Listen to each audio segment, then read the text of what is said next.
I'm from Orlando, Florida, and I'm a close-up card magician. I didn't fool Penn and Teller the first time I was on the show, but it was truly an incredible experience. It was especially nerve-wracking because after I performed my trick, I had to race home to get back in time for my own wedding. During the ceremony, my wife did a magic trick and she fooled me. She made our rings vanish from the box and appear mid-air in a ball of fire. Now I have another great trick prepared for Penn and Teller, but I'll have to race home again because this time my wife is about to make our first baby magically appear. So if I dash out the door, you guys will know why. Penn and Teller just sat down and realized they have to deal with Jimmy Ichihana. Thank you, Allison. Penn and Teller, it's a pleasure to be back. And I should tell you, the trick that we're about to do is all about precision. More precisely, it's all about making precise cuts. And actually, the first cut happens at the factory. Cards that are printed on a large sheet, and then a blade strikes down with incredible accuracy to punch out the cards. And you can apply that same type of accuracy when you're cutting cards here at the table. And we'll demonstrate. Allison, in order to do that, we need to have cards selected. So here, as I go through the cards, just say stop for me, wherever you like. Anytime. Stop. Right here? Wonderful. A minute later, something else, but this one will be yours, so remember that. I don't want to see it. Okay. Great. And before I cut the cards, I need to know what I'm actually looking for and where those cards are located. And I can do that all at once, simply by looking.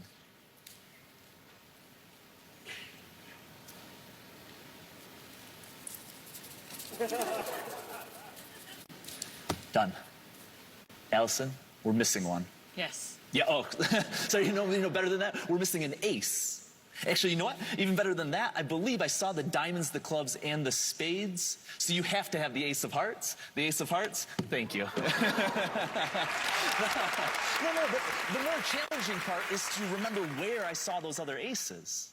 And so if I can remember correctly, that should be positions 23, 34, and 46. Remember 23, remember 34, remember 46, okay?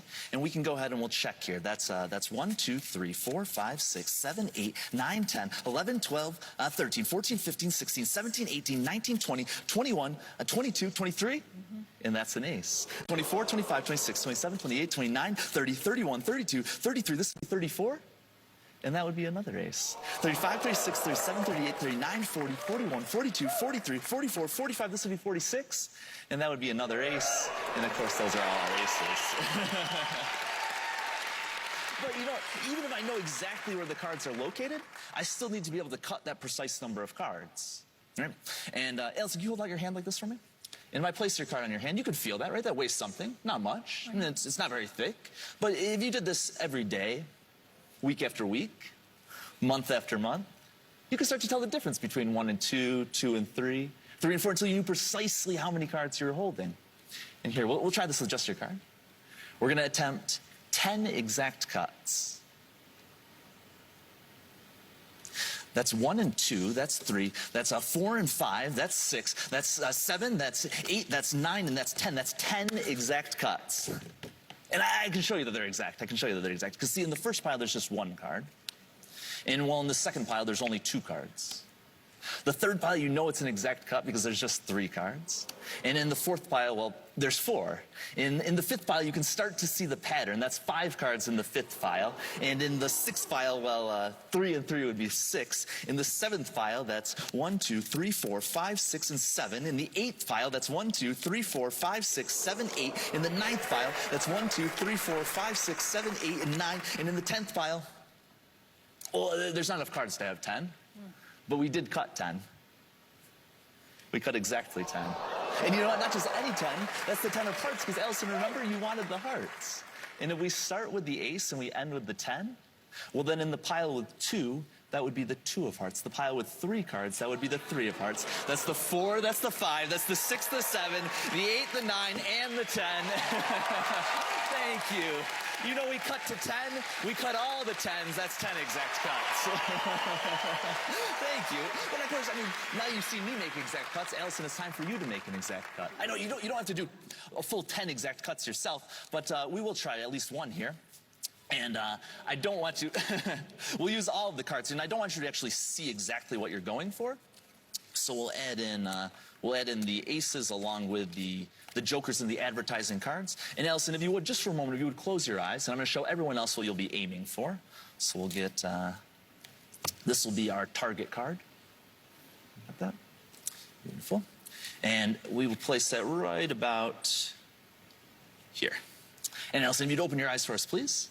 And now it's quite straightforward here. All you're going to do is you're going to cut for just above the middle. So you think about right in the middle and go maybe 1 or 2 cards more.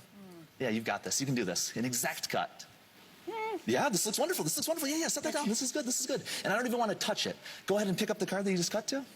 Yeah, this is good. And show it to Penn and Teller. Show it to Penn and Teller. How do we do? Did we get the Queen of Clubs? That is an exact cut. You know, it's better than that because it's not just an exact cut. It's the only cut card. No, really. It's the only cut card. Every other card fuses together. Every other card except for one. Between the Jack and the King, we're missing the Queen. That's an exact cut. Thank you guys so much. Jimmy Ichihana! That was so cool. Man, do you think this is going to fool them? I mean, you certainly... We'll see. It's a fun trick. It's based on a wonderful magician, Henry Evans, and it's got a few little tweaks that I'm hoping they haven't seen before. So. How long have you been working on it? I started working on this right after the last season of Fool Us. So, yeah, 2 years ago I started working on this, and it's changed quite a bit over the last 2 years. So happy to be able to share it with everyone. So how's your magic career going? Yeah, it's been incredible. Fool Us is kind of the gold star credential. At least for me, it's been wonderful that I've been able to travel out to Los Angeles to be at the Magic Castle. And then just recently in Chicago, there's a wonderful new venue called the Chicago Magic Lounge that, it's really wonderful. Yeah, these are all such fun places to visit and to perform at. And it's really, for me, it's been Fool Us that has been unlocking this for me, so. That's fantastic. Yeah. All right, it's time to see if Penn and it. Teller have figured it out. Penn, Teller. Jimmy, this is exactly the kind of routine I love. It's just total jock stuff, totally hard stuff, being done machine gun fast over and over again. You also did something, magicians with their patter love to do lousy writing. They start something and then never pay it off. The idea that you started talking about the way the cards were cut and that word goes all the way through and actually ends up foreshadowing the punchline is terrific. No one bothers with that, and it's so important. They really should. What you do is a combination of techniques and, shall we say, organization, all of it laid out, beautifully done. You're so skilled, your hands are so great, that even the act of counting cards fairly can hold all sorts of tricky little things, even though your sleeves aren't rolled down. Very tricky things there. Some of the stuff, no kidding, fooled me, but it didn't fool Teller. And some of the stuff, no kidding, fooled Teller, but didn't fool me. So what you did, we think, was you wowed us and we loved it, but you didn't fool us. Thank you, guys.